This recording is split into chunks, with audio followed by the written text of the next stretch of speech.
The champagne glass exploded against the marble wall, missing Dean Martin's head by inches. Crystal shards glittered in the air like deadly snow, catching the light from Frank Sinatra's chandeliers in his Rancho Mirage compound. Frank stood trembling with rage, his tuxedo tie loose, his face purple. "You're nothing without me," he screamed. "I made you. Without me, you'd still be singing for nickels in some shithole Ohio club." Dean Martin didn't flinch. He stood by the piano, cigarette burning between his fingers, eyes cold. "You done, Francis?" That's when Frank grabbed another glass and hurled it. It shattered against a framed photograph of the Rat Pack. Frank, Dean, Sammy, Peter, Joey, all smiling, all brothers. The glass cracked right down the middle, splitting them in two. The party had started 3 hours earlier. January 1966, Frank had announced a 6-month tour. 60 cities. The Rat Pack together again. Dean shook his head. "What's the problem?" Frank pulled him aside. "I can't do 6 months, Frank. My daughter, she tried to kill herself. Pills and vodka. They found her in a Vegas hotel room. She needs me." Frank waved dismissively. "She needs money for therapy. What she doesn't need is you moping around. You know what's best? For you to be Dean Martin. Make money. That's what she needs." What she needs is her father. "And what I need is my partner. You don't just bail because of personal bullshit." Dean's voice rose. "Personal bullshit? Frank, my kid tried to kill herself."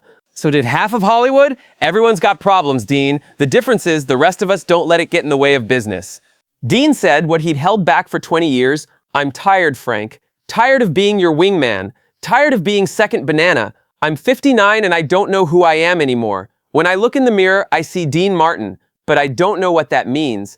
Frank stared at him, rage building. "You ungrateful son of a bitch, after everything I did for you, you didn't do anything for me? You did it with me. There's a difference." That's when Frank exploded. That's when the glasses flew. Dean walked out. He needed air. He found a side entrance and slipped into Frank's massive kitchen. It was empty except for one woman. Rosa Martinez stood at the sink, washing champagne glasses by hand, crying quietly, the kind of crying you do when you're trying not to make a sound. "You okay?" Dean asked. Rosa jumped, nearly dropping the glass. She wiped her face. "Mr. Martin, I'm sorry, can I get you something?" No. Are you okay? Rosa's smile cracked. My son is missing." The story poured out. Miguel Martinez, 19 years old, UCLA engineering student, full scholarship, perfect kid. 3 weeks ago, he disappeared. "He called me scared," Rosa said. "Said, 'Mama, if anything happens to me, I love you.' I asked what was wrong. He said he'd tell me that weekend. He never showed up." The police? Rosa laughed bitterly. "They said Mexican boys run away all the time, but Miguel wouldn't. I think he saw something, got involved in something. He worked nights at a warehouse. Pacific Import-Export near LAX. 2 months ago, he started acting strange, asking me, 'Mama, if you saw something illegal, would you report it even if it was dangerous?' You think he saw something at the warehouse?" "Yes, and I think he told his professor, Dr. Holbrook at UCLA. When I went to the school looking for Miguel, Holbrook acted terrified, practically pushed me out of his office. Then I went to the warehouse. The guard said nobody by that name ever worked there. Said if I came back, I'd be arrested." Dean's mind raced. A kid sees something, tells a professor, disappears. The warehouse denies everything. Police won't investigate. "Rosa," Dean said, "I'm going to help you find your son." Dean left Frank's party without looking back. He never would set foot in that house again. He called Sammy Davis Jr. from his car. "I need a private investigator, the best, someone who digs into dangerous shit." Sammy gave him Marcus Webb, ex-FBI, the guy you call when cops won't help. Dean met Webb at midnight in a Culver City office, told him everything. Marcus went pale. Pacific Import-Export. "I know that name. 3 years ago, we investigated them for heroin smuggling. The case got shut down. Orders from way above. Someone with serious power made it disappear." "Can you find Miguel?" "I can try, but this is dangerous. People who make FBI investigations disappear don't hesitate to make private investigators disappear, or celebrities." Dean wrote a check for $10,000. Find him, whatever it takes. 2 weeks later, Marcus had answers. The warehouse was smuggling heroin, massive amounts, protected at the highest levels. Crooked cops, politicians, even intelligence agencies using drug money for black operations. "We found a witness," Marcus said. Carlos Mendoza worked with Miguel. He said Miguel saw them unloading pure heroin, millions of dollars. Miguel told Carlos he'd report it. Carlos begged him not to, said they'd get killed, but Miguel went to Dr. Holbrook. And Holbrook? Gambling debts, bad ones. 3 months ago, those debts disappeared. They bought him. When Miguel came to him, Holbrook went straight to the operation, told them Miguel's name. Where's Miguel now? Marcus's face darkened. Rumors of a place in the desert near Salton Sea, where they take people who see too much. Sometimes people come back, sometimes they don't. Dean felt rage consume him. We're going there. Dean, if we go and get caught, we disappear. No trial, no lawyers, just gone. I don't care, we're going, tonight. They drove through the night. Dean's Cadillac headed to Salton Sea. Marcus in the passenger seat, checking his .48 revolver. The desert stretched endlessly before them, dark and unforgiving. 4 a.m., 20 miles into the desert, they found it. A compound. Chain-link fence. Guard towers. Floodlights. It looked like a prison. Marcus used binoculars. This isn't just smuggling. Look at the security. This might be a CIA black site. I don't care who runs it. We're getting Miguel out. They circled the compound for an hour, looking for weaknesses. The fence was electrified. Guard towers had searchlights and armed men. Only one entrance, heavily guarded. It was impossible. Then Dean saw it. On the north side, a drainage pipe. Large enough to crawl through. It went under the fence.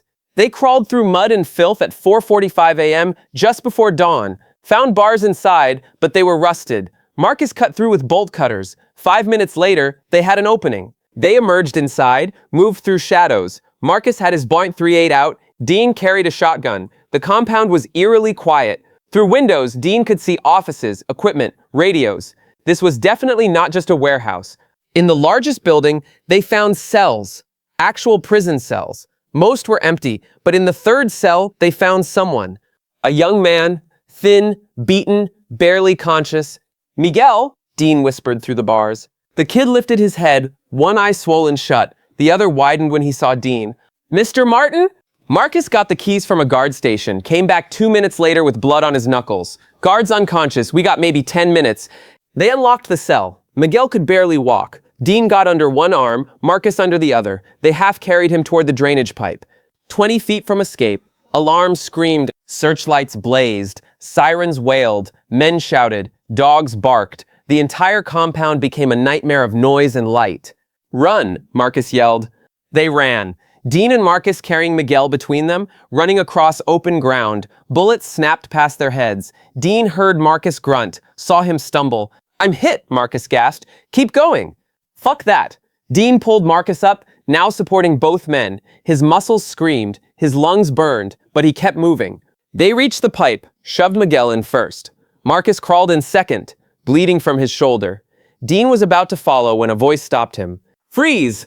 5 guards, all armed, all aiming at him. Behind them, a man in a suit. Gray hair, cold eyes. He looked at Dean Martin and smiled. Well, a celebrity. This complicates things. He stepped closer. Do you know what this facility is? We train assets here. People who do jobs the government can't officially acknowledge.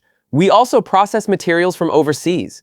Materials that fund those jobs. Your young friend Miguel saw a shipment he shouldn't have seen. He became a problem, and now you're a problem. So what? You'll kill us? I'm Dean Martin. People will ask questions. The man laughed. People ask questions all the time, Mr. Martin. Car accidents happen. Plane crashes. Heart attacks. The world is full of tragic coincidences. You'll be remembered as a legend who died too young. And that kid in the pipe? He'll simply cease to exist. Dean looked at the guns pointed at him. He looked at the pipe behind him. He thought about Rosa in Frank Sinatra's kitchen, crying for her son. He thought about Miguel, beaten and terrified in that cell. And Dean Martin, the man who'd spent 20 years pretending to be drunk on stage, made a decision. He dove backward into the pipe.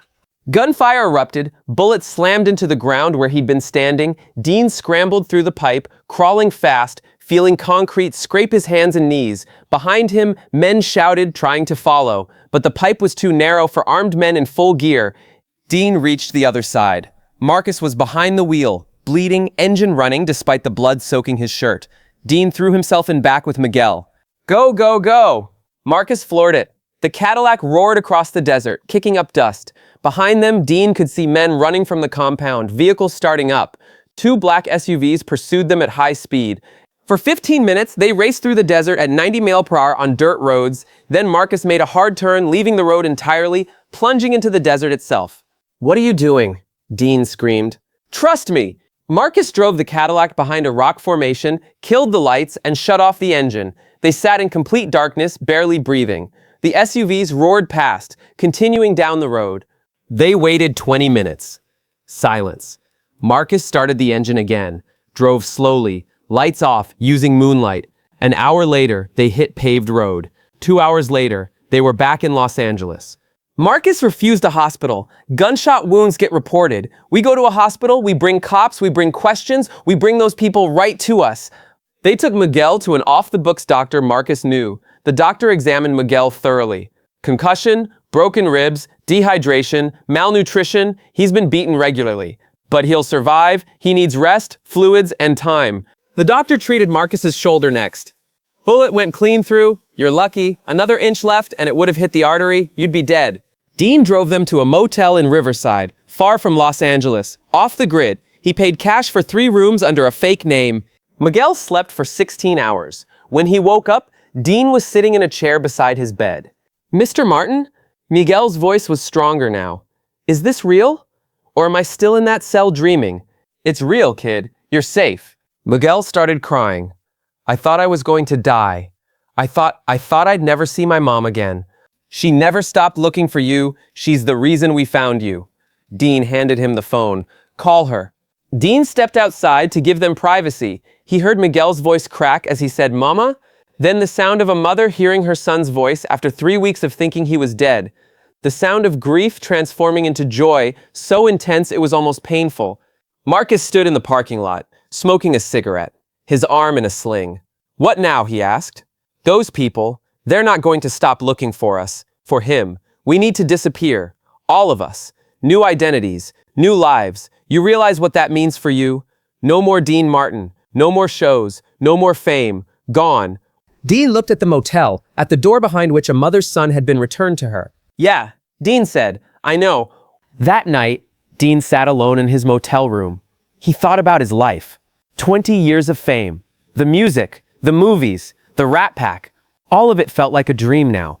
A beautiful, intoxicating dream that had slowly become a nightmare. He thought about Frank Sinatra screaming at him, "You're nothing without me." Maybe Frank was right. Maybe Dean Martin was nothing. But maybe that was okay, because Dean Martin was just a character, just a role. And maybe it was time for Dino Crocetti, the kid from Steubenville, who used to deal cards in illegal back rooms, to stop playing that role. The next morning, Dean made phone calls, first to his lawyer. He instructed him to liquidate assets quietly, sell the houses, the cars, everything except what was needed for his kids' trust funds. Second, to his daughter in rehab. He told her he loved her, told her he was sorry, told her he was going away for a while, but he'd be back when it was safe. She didn't understand, but she heard something in his voice, a truth, a realness she'd never heard before. Third, to Sammy. "I need you to give someone a message. Tell Frank I'm sorry. Tell him he was right. Tell him I was nothing. But that's okay, because I'm going to be something else now." Sammy was crying. "Dean, what's happening? Where are you going?" "Somewhere those people can't find me. Somewhere I can be useful." "Sam, you remember when we did that USO tour in Vietnam? You remember those kids, those soldiers, how grateful they were just to see a friendly face?"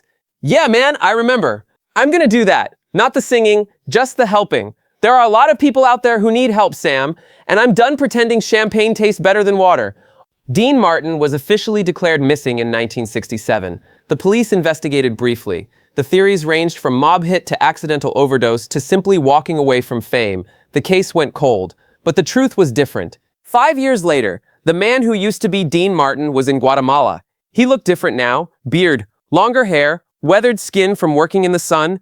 He went by the name David. He worked for a small NGO that built schools in impoverished villages. He taught children to read. He helped dig wells. He carried supplies up mountains. He slept in tents and ate rice and beans and never once complained. The other volunteers knew him as David, a quiet American who didn't talk much about his past. They knew he could sing a little. Sometimes around the campfire, he'd sing old songs, and his voice was beautiful, but they had no idea he'd once been famous. Miguel Martinez was with him. Miguel had changed his name too. He'd finished his degree remotely, became an engineer, and now designed water systems for remote villages. He and David were inseparable, brothers in every way that mattered. Rosa visited twice a year. She'd retired from cleaning houses. Dean David had set her up with a small restaurant in San Diego. She was happy. Her son was alive. That was all that mattered. Marcus Webb had disappeared too. Last Dean heard, he was in Montana, running a ranch, living quiet. One night, sitting around a fire in Guatemala, a young volunteer asked David, "Do you ever miss your old life?" David thought about that question. He thought about champagne and stages and applause. He thought about Frank Sinatra and the Rat Pack and the world he'd left behind. "No," he said finally, "that life was someone else's. This life is mine." The volunteer nodded, accepting the answer, not understanding the weight of it. In 1995, when Dean Martin died in Beverly Hills, the world mourned. The obituaries called him the King of Cool. They listed his achievements, his records, his movies, his place in history. But there was something they didn't know, a secret that only a handful of people carried. The man who died in 1995 wasn't the same Dean Martin who walked out of Frank Sinatra's party in 1966. That Dean Martin had died the night he went into the desert, the night he chose a stranger's son over his own fame. The man who lived those final years from 1973 when he quietly returned to the US until 1995 was different, quieter, kinder, more real. He never spoke about those missing years. When pressed, he said he'd been traveling and finding himself. People assumed it was drugs or women or a breakdown. They never knew the truth. The truth was in Guatemala, in the schools he'd helped build, in the wells that still gave clean water, in the children who learned to read because a man named David spent 5 years teaching them. The truth was in San Diego, in a small restaurant owned by Rosa Martinez, where pictures of her son Miguel, who became a successful engineer, hung on the wall. The truth was in Montana, on a ranch where an ex-FBI agent named Marcus Webb raised horses and never once spoke about the night he got shot, rescuing a kid from a CIA black site. The truth was in the hearts of people who knew that Dean Martin, at the peak of his fame, had thrown it all away to do the right thing. That's the real legacy, not the songs, not the movies, not the cool persona. The legacy is this: one man chose truth over fame, courage over comfort, another person's life over his own legend, and in the end, that's the only thing that matters. They say Dean Martin died on Christmas Day 1995, but that's not quite true. Dean Martin died in the desert in 1966, the night he saved Miguel Martinez. The man who lived after that was someone else, someone better, someone real. Keep swinging, Pally. And remember, the coolest thing you can be is human.